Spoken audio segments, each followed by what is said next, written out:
여러분, 성경을 읽는 데에는 다양한 관점이 있습니다. 그 중에서 가장 개연성 있고 흥미로운 주제가 있는데 그건 바로 성전을 중심으로 성경을 읽어보는 거예요. 하나님은 구약에서 이스라엘을 애굽으로부터 구원하신 다음에 성막을 짓게 하십니다. 그리고 광야에서 그 성막을 중심으로 생활하게 하셨고요. 가나안에 정착한 이후에도 중앙에 성소를 세워 삶을 이어가게 하셨어요. 또한 하나님은 다윗과 솔로몬에 의해 확장된 성막, 그러니까 성전을 중심으로 이스라엘의 왕정을 평가하셨고, 온 나라의 멸망을 선언하실 때도 왕정이 아니라 성전의 파괴를 중심으로 선언하셨어요. 멸망에서 바벨론에 끌려간 이스라엘에게 새로운 소망을 주실 때도 성전을 매개로 전하셨고, 70년 포로기를 마치고 귀환한 이스라엘은 페르시아 왕 고레스의 칙령과 스룹바벨의 지도로 성전 재건에 힘썼습니다. 잠시 그 재건 사업이 중단되지만 학개와 스가랴 선지자의 활동으로 재개됐고요. 재건된 성전의 역사를 둘러싼 이야기로 구약은 갈물이 됩니다. 이렇게 구약은 성전을 중심으로 이야기가 전개되고 있어요. 그러면은 성전에 대한 강조는, 성막에 대한 강조는 구약에서만 발견되느냐? 아닙니다. 신약에서도 발견돼요. 예수님은 자신을 성전으로 묘사하셨고요. 바울은 그리스도를 믿는 무리의 정체성을 성전에서 찾았고, 계시록은 성전을 주제로 다시 오실 그리스도와 완성될 하나님 나라를 묘사했습니다. 이렇게 우리가 확인할 수 있듯이 성경은요, 성전, 곧 성막을 중심으로 이야기가 전개되고 있습니다. 그러면 이거는 어떤 목적이 있는 걸까요? 목적이 있는 것으로 보아도 괜찮은 걸까요?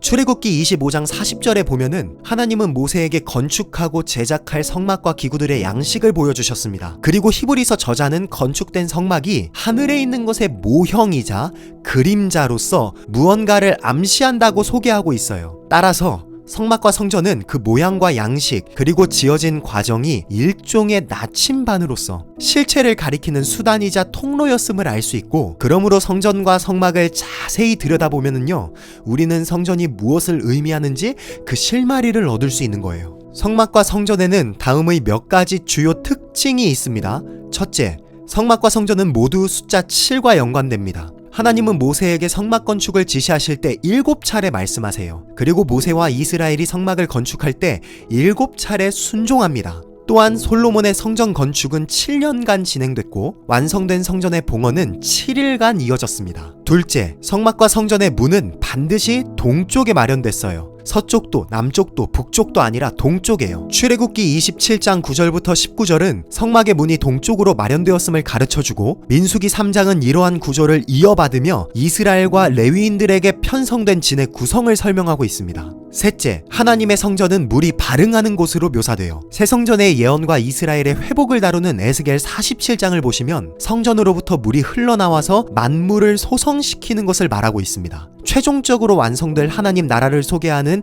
요한계시록 21장도 새로운 성전의 지성소로부터 물이 흘러나와서 동산과도 같은 곳을 적실 것이라고 가르쳐주고 있어요. 넷째, 성막과 성전 그리고 기구들은 대체로 금으로 덧입혀졌습니다. 성막의 건축을 다루는 출애굽기 35장부터 40장까지의 내용 중에서 37장은요, 성막의 기구들의 안팎을 순금으로 칠하는 이야기를 다루고 있어요. 열왕기상 6장부터 10장까지의 내용은 솔로몬이 성전을 짓는 이야기를 다루고 있는데, 거기 보시면 건물과 뜰 그리고 기구들은 온통 금으로 장식됐다고 설명되어 있습니다. 다섯째, 성전은 금장식과 더불어서 각종 식물로 아로새겨졌었습니다. 따라서 성전은 자연을 떠오르게 만드는 공간이라고도 할 수 있어요. 여섯째, 성소를 두 부분으로 나누는 내성소와 지성소 사이의 휘장을 보면은 천상적 존재를 연상시키는 그룹이 수놓아져 있었습니다. 이걸 보면은 마치 언약궤가 있는 지성소에 들어가는 길을요, 그룹들이 막아서고 있는 듯한 인상을 줘요. 숫자 7이 강조되고, 문이 동쪽에 나 있고, 물이 발흥하고, 금으로 둘러싸인, 나아가 식물로 장식되고 그룹이 지키고 서 있는 듯한 인상을 주는 곳이 바로 성전, 달리 말해 성막이었습니다. 우리가 지금은 눈으로 확인할 수 없지만 성경을 통해서 위와 같은 특징들을 확인할 수 있다는 거예요. 그럼 여러분, 그림자이자 나침반으로서 이러한 성전의 특징들은 뭘 가리키고 있는 걸까요? 그건 창세기에 등장하는 에덴 동산이에요. 창세기 1장과 2장은 하나님의 창조 사역을 보여주고 있습니다. 하나님은 1장에서 7일간 세상을 창조하셨고, 2장에서 그 세상의 축약이자 중심으로서 에덴 동산을 창설하세요. 에덴은 각종 수목과 유실수들이 가득했고, 물이 발흥하는 곳이라고 되어 있습니다. 그렇게 흘러나온 물은 주변 동산을 적셨다라고 되어 있고요. 그로부터 4개의 근원이 되는 강들이 뻗어나갔다라고 해요. 그중 비손으로 불린 첫째 강은 금이 있는 하윌라 온 땅을 둘렀다라고 되어 있는데, 이는 에덴과 금의 상관성을 보여주는 것입니다. 하나님은 사람을 만드셔서 이곳 에덴에 두셨어요. 하지만 아담과 하와는 하나님의 말씀을 준행하지 못했고 선악과를 따먹음으로써 하나님처럼 되고자 하는 욕망에 사로잡혔으며 결국 에덴에서 추방됩니다. 그렇게 추방된 에덴의 동쪽 입구는 천상적 존재로서 그룹들과 두루 도는 불칼이 지키고 서 있었어요. 7일간의 창조와 동쪽으로 난 입구, 각종 수목과 금이 있는 하윌라 땅, 물이 발흥하는 것과 그룹이 지키고 서 있는 장면은 고스란히 성전의 특징을 떠오르게 만듭니다. 이를 통해서 하나님께서 성막과 성전을 중심으로 이스라엘의 역사를 이끄시고 회복을 예언하신 관심과 그 열심,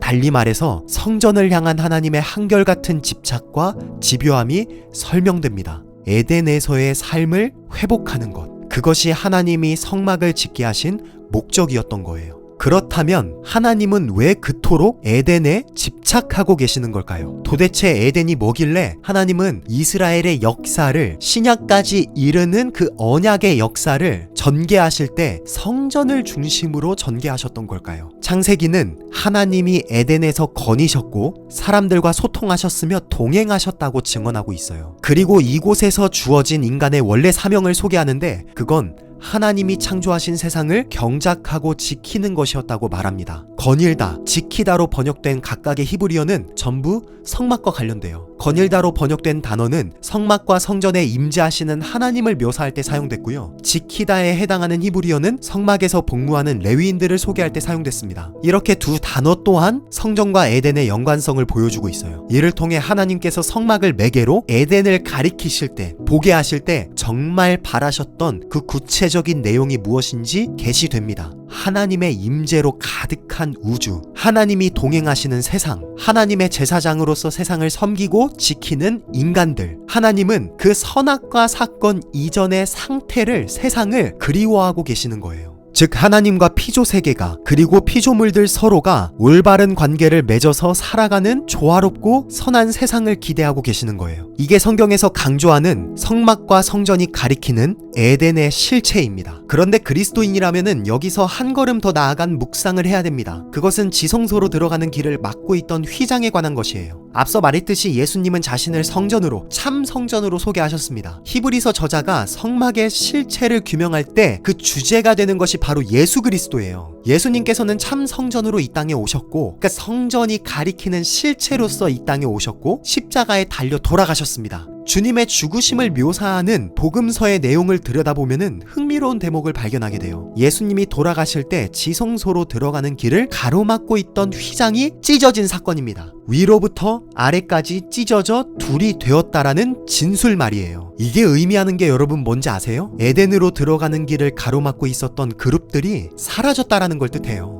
즉 하나님께로 나아가는 길이, 하나님과 동행하고 교제하는 길이 그리스도로 말미암아 열렸다라는 것을 의미합니다. 하나님이 성전에 대한 열심으로 그토록 원하시던 에덴에서의 삶이 그리스도를 통해서 이 땅에 다시 한번 주어졌음을 뜻하는 거예요. 따라서 우리가 성전을 기억할 때 절대 간과하거나 놓쳐선 안 될 중요한 사실은, 진리는 그리스도께서 온전한 성전으로서 성전의 목적을 이루셨다라는 사실이에요. 그리스도인의 성전 묵상은 여기까지 나아가야 되는 거예요. 그리고 앞선 묵상과 적용을 이와 결부시켜야 하는 것입니다. 우리가 하나님의 임재를 경험하고 제사장으로서 살아가는 것을 하나님은 원하시는데, 그럴 수 있는 힘은, 방법은, 길은 참 성전이신 그리스도의 죽으심과 부활하심에 있다라는 거예요. 그리고 주님의 피값으로 우리를 성전으로 사셔서 우리 안에 좌정하시는 그 성령 하나님을 의지하며 따르는 삶을 사는 것입니다. 이게 성경을, 성전을 중심으로 살폈을 때 묵상할 수 있는 내용이에요.